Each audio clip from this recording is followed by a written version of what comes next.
Bienvenue sur Astroéthique, bienvenue dans les énergies de la pleine lune du 11 avril, une pleine lune rose qui va être un petit peu moins rose que son nom parce qu'elle est assez tendue, assez électrique.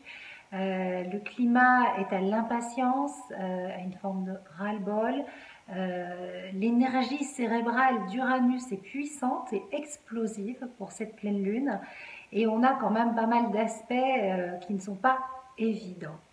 Néanmoins, on avance, on se cale sur la bonne fréquence. Si vous êtes là, si vous regardez cette vidéo, c'est que vous avez l'intention d'utiliser ces énergies planétaires au mieux, en tout cas de vous y aligner et de faire de votre mieux pour vibrer sur la bonne fréquence.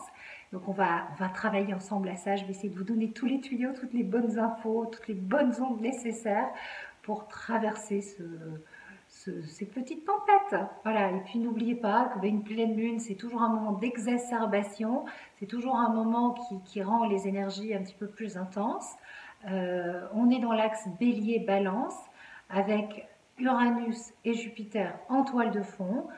Voilà, c'est à la fois aussi très dynamique et très porteur comme énergie. Donc tout dépend de la façon dont on va choisir de le vivre. Bien sûr, ça dépend aussi de notre thème astral. Ça, c'est le climat global. On est tous réceptifs à la pleine lune, bien sûr, avec des niveaux d'égalité qui varient selon la réceptivité et la sensibilité de tout un chacun. Alors, donc, une pleine lune rose. Alors, effectivement, elle est rose, mais en fait, elle ne sera pas rose dans le ciel. Et c'est parce que ce nom de rose, en fait, c'est tout simplement pour accueillir une fleur rose qui pousse en Amérique du Nord. On peut choisir de voir la vie en rose si on le souhaite, ou de voir cette pleine lune rose, ou de mettre du rose autour de nous. C'est vraiment quelque chose, c'est un acte personnel et un choix personnel. Pourquoi est-ce qu'elle ne sera pas rose comme son nom l'indique et pas du tout comme sa couleur? Tout simplement parce que donc elle vient éclairer l'opposition Jupiter-Uranus, qui est une opposition de l'année 2017. Cette opposition entre Jupiter et Uranus est synonyme de changement, de bouleversement, de remise en question. Elle crée beaucoup d'impatience et une énergie cérébrale très explosive, avec d'un côté oui, voilà, cet état un petit peu irascible, impatience, et tout de suite c'est maintenant, je suis prêt, je veux que ça change. Et puis de l'autre, ça fait un petit peu comme un pétard mouillé, on ne comprend pas très bien ce qui se passe, on se dit mais en fait il ne se passe rien du tout, c'est que de l'agitation et ça fait beaucoup de bruit pour rien. Et tout ça se double bien sûr donc d'une grande nervosité, d'une grande fatigue physique, psychique, mentale, voilà, et émotionnelle aussi. Mais c'est surtout une fatigue physique et mentale, due à une grande nervosité ambiante qui est due à une forme d'impatience. Pour certains, cette opposition Uranus-Jupiter est très électrisante et très dynamisante et elle nous pousse vraiment à agir, surtout depuis qu'on est dans l'énergie du bélier, depuis la nouvelle lune en bélier, où on a décidé de faire le choix d'avancer avec l'énergie de ce signe, de suivre le soleil qui est dans son énergie printanière et où on se dit allez, on suit la course du soleil, on se dirige vers le zénith du soleil depuis l'équinoxe, c'est l'énergie du 1 et on y va, on avance. Et donc c'est vrai que on peut ressentir vraiment cette énergie, se sentir en pleine forme et plein d'idées. Le problème, c'est la dispersion, c'est de réussir à canaliser ces idées. Parce qu'en ce moment, il y a beaucoup de dispersion, beaucoup d'idées qui sont des bonnes idées, mais il va falloir finalement quelque part gérer cet afflux mental et décider de prioriser. Et c'est un petit peu ce qui se passe en ce moment et ce vers quoi les planètes nous tendent et vers les énergies planétaires vers lesquelles elles vont aller à partir du moment où la Lune va décroître, donc à partir de la pleine Lune. À partir de mardi, les énergies décroissent et on va sentir progressivement quelque chose qui se pose, qui se calme pour aller vers plus de recul, moins d'agitation mentale, moins d'excitation extérieure. Donc ce climat, de toute façon, il est valable pour tout ce printemps 2017 jusqu'en septembre, on est dans une année urano-jupitérienne, donc une année à rebondissement, à coup de théâtre, à imprévisible, à fin de cycle, virage important, virage à angle droit, nouveau virage, nouveau démarrage, nouvelles entreprises, rupture, enfin voilà, toute l'énergie uranienne qui est vraiment l'énergie du renouveau, du changement, et avec cette notion d'exagération et peut-être pourquoi pas aussi de séparation, voilà, de tension.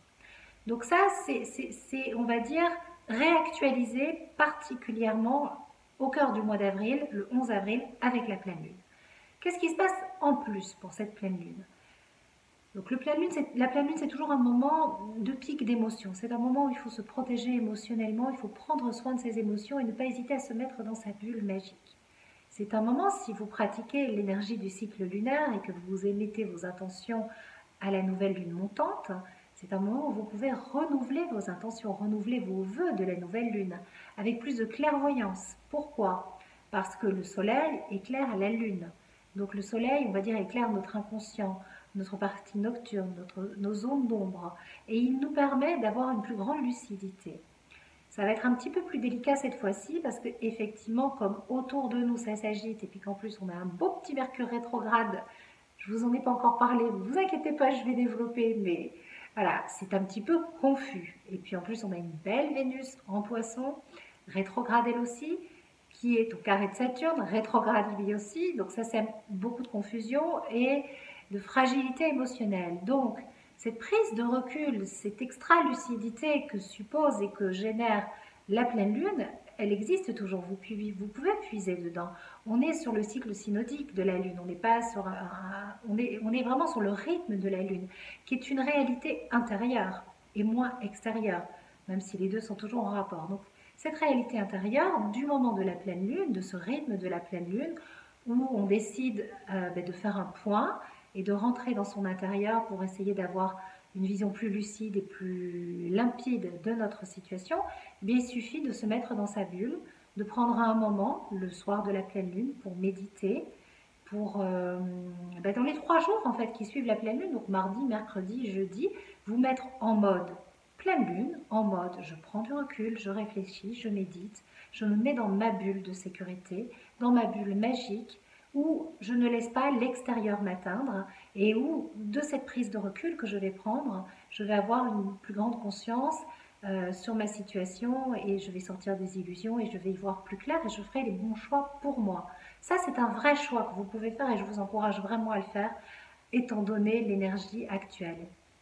C'est pas évident. En ce moment, moi, je suis sollicitée de toutes parts des invitations du monde alors que je n'ai qu'une envie, c'est aller dans ma grotte avec un bon livre ou écrire ou méditer ou dessiner, enfin faire des choses qui me font du bien à l'âme et, je dois m'imposer parce que c'est pas naturel peut-être pour moi, en tout cas c'est un effort d'exiger, de demander, de dire écoute ça c'est mon rythme et j'en ai besoin en ce moment parce qu'il y a des sollicitations extérieures qui sont extrêmement fatigantes nerveusement.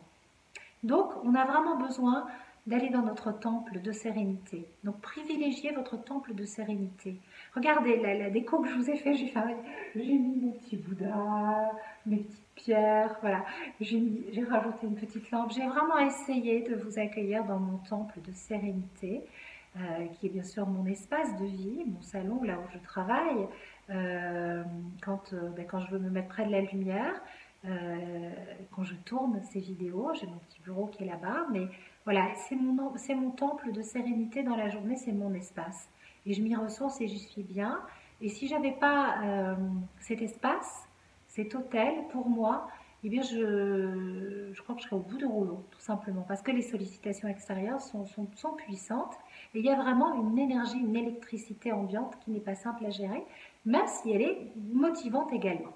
Alors, un autre aspect du thème de cette pleine lune, tenez, je vous la montre en fait. Voilà.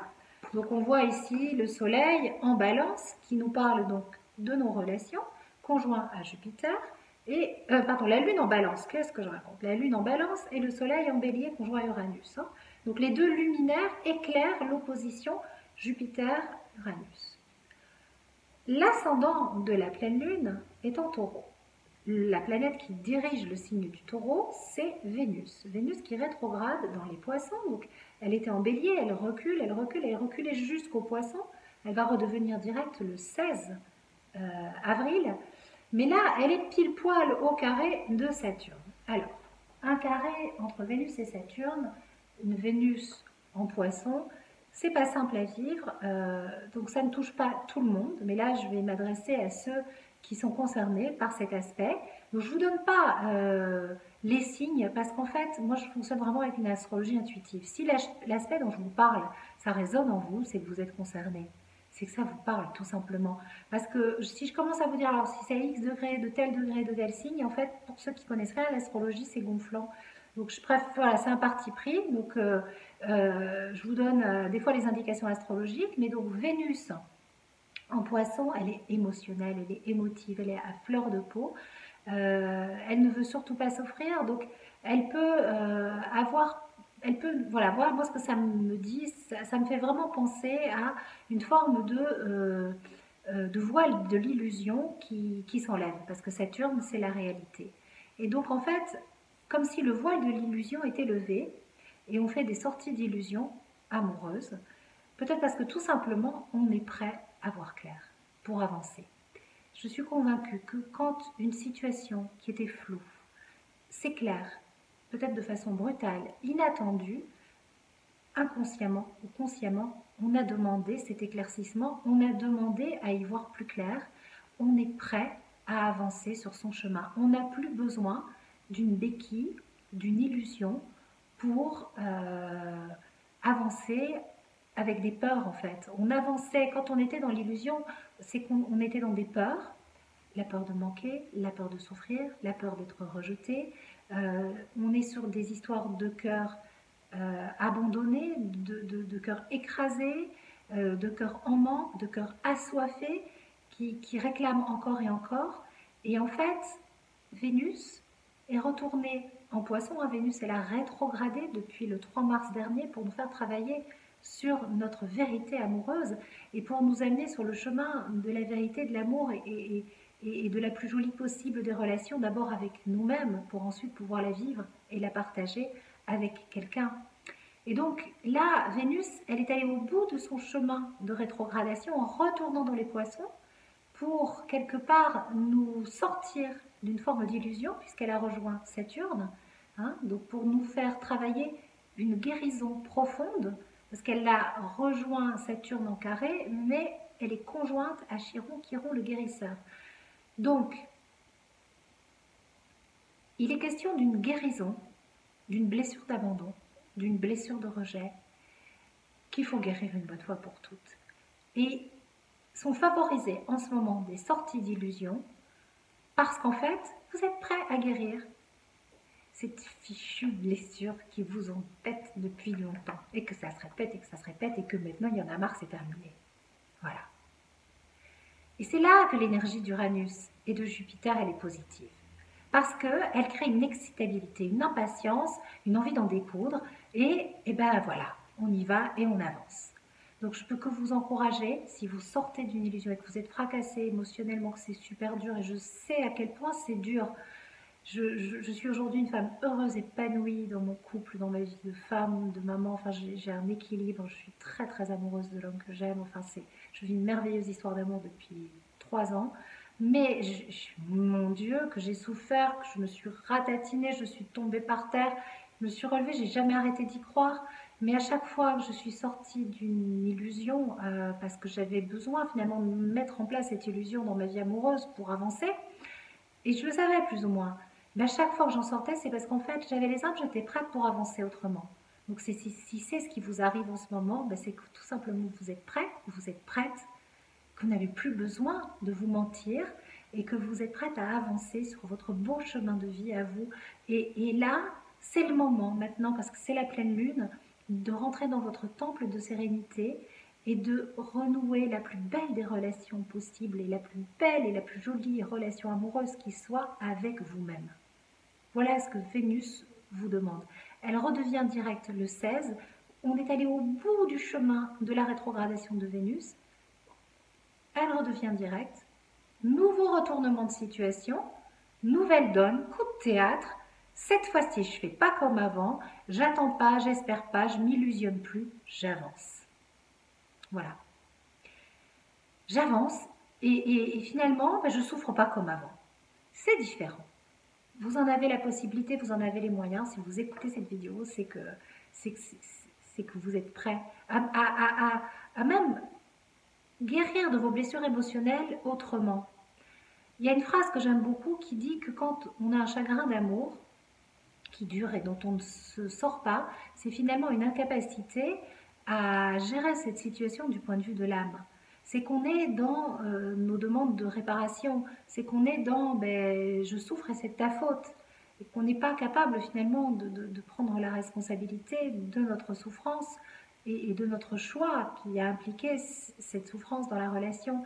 C'est aime-moi encore, donne-moi plus, viens réparer ma blessure. Et donc forcément, là, on ne gère pas cette situation avec l'énergie de l'amour et l'énergie de l'âme. On la gère tant bien que mal et on fait du mieux qu'on peut, mais tout simplement avec nos blessures, avec nos mémoires. Donc, un chagrin d'amour dont on ne se sort pas, eh bien en fait, si vous ne vous en sortez pas, demandez juste à votre âme de venir vous aider, vous donner un gros coup de pouce pour gérer cette situation, la gérer avec son énergie, l'énergie de votre âme, et plus avec l'énergie de vos blessures anciennes, avec l'énergie de votre ego non construit. Voilà pour Vénus qui est donc carrée à Saturne. Elle nous invite aussi à ne pas avoir peur de la solitude, à aimer cette solitude. Moi, je voudrais ce moment de solitude avec moi-même en ce moment. C'est vraiment ce à quoi j'aspire, mais c'est parce que j'ai besoin de ça pour écrire, pour méditer, pour travailler et pour mon ressourcement personnel. Donc, c'est vraiment aussi une invitation. Saturne est un grand maître, un grand sage qui nous initie à ce face-à-face avec nous-mêmes. Donc un grand zoom sur nos relations, sur la relation que nous avons avec nous-mêmes, que nous entretenons avec nous-mêmes, qui est en fait le rayonnement de nos relations avec les autres. C'est une pleine lune donc qui nous invite à rester centrés sur nous-mêmes pour rester connectés à notre rythme, qui nous demande de protéger nos émotions. On se met dans sa bulle magique et de renouveler vos vœux de la lune montante avec le filtre d'amour de l'énergie de votre âme. On va parler maintenant de Mercure qui rétrograde, petit Mercure qui rétrograde jusqu'à fin avril, 3 semaines de rétrogradation mercurienne en taureau. Alors, quand Mercure rétrograde, souvent il y a des retards, des ralentissements. Là, ce sera vraiment une idée de ralentissement parce que Mercure rétrograde en taureau, donc un signe qui est plus lent au niveau du rythme et qui nous invite aussi à réfléchir, à prendre du recul et à être prudent dans notre façon de communiquer et dans nos relations. Il y a pas mal de nervosité, et voilà, c'est un moment, puisque l'énergie de relation uranienne est très très forte. Bon, voilà, tournons notre langue dans notre bouche, réfléchissons vraiment à ce qu'on doit dire, évitons les sujets et les discussions houleuses, attention aux signatures, notamment si vous êtes en projet d'achat de terrain. Voilà, Mercure rétrograde en taureau, bon, il faut... c'est pas toujours bon pour faire des achats immobiliers à ce moment-là. Alors c'est marrant parce que j'ai remarqué que souvent finalement c'est à ce moment-là qu'il y en a tout plein et que c'est là qu'on se rend compte qu'il y a des vices cachés, des problèmes. Avec Mercure rétrograde, c'est toujours un petit peu compliqué. Alors c'est vrai que quand je tiens ce genre de discours, je me dis oui mais Sandrine, est-ce que c'est pas un peu old fashion, l'ancien paradigme, la vieille façon en fait de faire l'astrologie avec ce côté épouvantail, attention. Ce que je voudrais vous transmettre aussi comme message, c'est que moi je ne suis pas contre finalement, je vais être uranienne, audacieuse, je ne suis pas contre en fait de signer quelque chose quand Mercure est rétrograde, ça demande plus de prudence, mais ça vient simplement peut-être nous indiquer qu'il y a, il va y avoir des ralentissements, faut une certaine forme de patience, voilà, il faut revoir peut-être la copie, enfin voilà, c'est quelque chose de cet ordre-là. Mais je veux pas dire non, surtout pas de signature parce que ben, il y a la vie et on fait du mieux et on travaille, on s'adapte. On peut pas, même ça serait juste génial de toujours vivre au rythme complet des planètes. Moi, c'est mon rêve et j'essaye de le faire avec l'énergie de la Lune, avec le travail sur le cycle lunaire. Mais c'est vrai que même moi, en tant qu'astrologue, ben, des fois, je me fais piéger parce que ben, je ne peux pas faire tout selon les planètes. Parce qu'on a des impératifs extérieurs et qu'on répond à ça. Pourquoi on y répond? C'est la société. On fait tous du mieux qu'on peut et donc voilà. Donc ben, si vous devez signer quelque chose avec Mercure rétrograde, ben, faites-le, mais soyez prudent, relisez et soyez prêts à ce que ça soit plus long que prévu, par exemple. Alors, euh, qu'est-ce que je voulais partager d'autre avec vous? Bah, écoutez, voilà, là je vous ai vraiment dit tout ce qui était important pour cette pleine lune en bélier. Donc, en résumé, climat assez inflammatoire, de l'impatience, une énergie cérébrale explosive qui donne plein d'idées, mais il va falloir les canaliser. Et c'est là que Mercure, qui rétrograde en taureau, est vraiment intéressant. En fait, ce qui m'est venu comme idée, comme image, si vous voulez, quand on regarde des planètes, hein, donc le Soleil il est ici en bélier, et en fait Mercure il a avancé, il va vite. Il a avancé jusqu'en taureau qui est le signe suivant. Et puis en fait c'était pour vraiment symboliser cette énergie tout feu tout flamme depuis qu'on est dans le bélier. Allez ça va, ça pulse, on avance, allez hop hop hop on y va. Et en fait on ne sait pas très bien où on va, ça va dans tous les sens et ça ne se pose pas. Puis Mercure il est rentré en taureau, puis il a regardé derrière, il s'est dit punaise mais en fait je suis tout seul. Ah, puis là, je suis chez les taureaux, c'est pas mal, parce que le taureau, c'est quand même l'énergie du printemps, des fleurs qui s'épanouissent, de la terre qui sent bon, on profite de la vie, et on est un jouisseur, une jouisseuse de la vie. Ma foi, je suis plutôt bien, et si je ralentissais le rythme, et si je prenais du temps, tout simplement. Et c'est comme si finalement, Mercure, il va rester plus longtemps du fait de sa rétrogradation dans le signe du taureau. Il dit, pop, pop, pop, on va ralentir, ralentir, ralentir, et on va se poser. Et il nous prépare finalement à l'entrée du soleil, hein, qui sera le 19 avril en taureau, et il dit, bon ben voilà, on ralentit, on ralentit. Alors peut-être que pour nous faire ralentir, il va créer des gros blocages à la Mercure rétrograde, la voiture qui tombe en panne, quelque chose qui nous bloque pour nous ralentir, parce que c'est la seule solution. Voilà. Ça m'a vraiment, c'est l'image qui m'est venue de cette course comme ça, un petit peu freinée, puis dire, Mercure rétrograde dit, pop, pop, même ralentir les pensées, ralentir parce qu'on se disperse. Voilà. Donc, j'ai tiré 2 cartes pour cette pleine lune. La première carte, c'est les messages de l'univers de Annie Marquier. Alors quand je l'ai tiré, j'ai dit tiens, je comprends pas très bien. Et puis en fait, ça a fait son petit chemin et j'ai trouvé qu'elle était d'une justesse incroyable, comme à chaque fois. Je vous la lis et ensuite on va la décoder ensemble. La loi universelle de justice et de liberté agit en tous, pour tous et à travers tous. Rien ni aucune circonstance ne peut m'empêcher de réaliser mes aspirations les plus profondes en harmonie avec la volonté de mon âme. Je fais confiance en la sagesse divine, tout s'arrange maintenant. J'ai pas compris quand je l'ai sorti, j'ai dit qu'est-ce que ça vient de faire, qu'est-ce que ça vient de dire, je voyais pas le rapport. Et puis les 2 mots qui sont sortis, c'est justice et liberté. On a une lune en balance, le signe de la justice, et un soleil conjoint à Uranus en bélier, donc qui nous parle de liberté. Donc il y a un message là, un message des anges, un message des guides, un message de l'univers au travers des jolies cartes d'Annie Marquier. Et ce message, c'est que la loi universelle de justice et de liberté agit en tous, pour tous et à travers tous. Voilà, c'est le message qui vous est adressé. Je vous laisse vous l'approprier. Il n'y a rien qui va vous empêcher de réaliser vos aspirations, rien.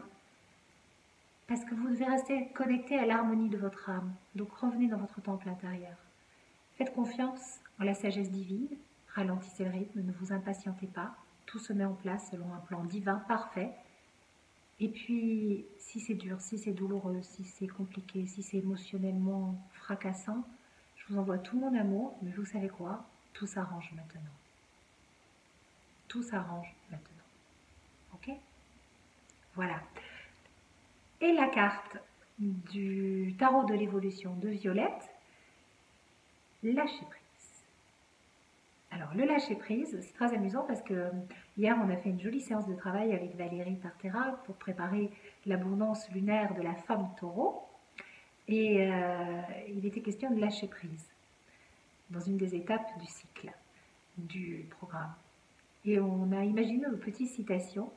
Et je vous dévoilais la mienne, et puis les autres, vous découvrirez dans le PDF pour ceux qui sont procurés le PDF. Et j'ai dit, mais le lâcher prise, c'est la confiance, c'est avoir confiance en la vie. C'est vraiment ça. On nous demande de lâcher prise quand c'est compliqué, qu'on ne comprend pas très bien, c'est qu'en fait, il faut arrêter de donner des ordres à la vie, arrêter de croire qu'on a le contrôle, sortir de l'illusion du contrôle. Et lâcher prise, c'est pas se reposer, rien faire. C'est juste dire, bon ben ça, maintenant, ben, je donne carte blanche à mon âme, je fais confiance à la vie. Allez, je te refile le truc, parce qu'il y a une sagesse, il y a un truc plus grand que moi qui est à l'œuvre, et ça sert à rien de m'énerver, de m'exciter dans tous les sens. Et souvent, quand on lâche prise et qu'on donne un petit peu de temps à la vie, aux événements, tout s'arrange, tout se met en place, avec tellement plus de fluidité. Donc, même, voilà, pour vous qui souffrez, qui êtes dans des grands chagrins douloureux affectifs, et si vous lâchiez prise aussi, même si ça fait mal, essayez. Je vous fais des gros bisous. Je vous retrouve pour la nouvelle lune. Si vous souhaitez vous procurer l'abondance lunaire, ça c'est le PDF. Voilà, j'enlève la petite couverture. Voilà à quoi il ressemble, avec un beau dessin. C'est encore possible. Vous allez démarrer le programme à la pleine lune. Donc, au moment de renouveler vos intentions de nouvelle lune. Si vous ne les avez pas émises à la nouvelle lune montante, c'est pas grave. Vous faites le programme. Il y a encore 6 étapes. Ces étapes, elles vous préparent à accueillir la nouvelle lune en taureau. Et je vous représenterai le bébé pour la nouvelle lune en taureau. De toute façon, je vais préparer des jolies vidéos comme la dernière fois. Et voilà, plein de jolies surprises. En tout cas, sachez que toutes les personnes qui ont rejoint le programme se régalent. On forme un beau groupe privé aussi sur le groupe d'abondance lunaire. C'est un groupe de soutien, d'entraide, de partage des expériences. C'est vraiment superbe d'avancer avec l'énergie synodique du cycle soli-lunaire. Ça nous remet dans notre rythme féminin. Et on avance en ce moment avec l'énergie de la femme bélier. On a posé nos intentions avec son énergie. Ça a réveillé nos Amazones.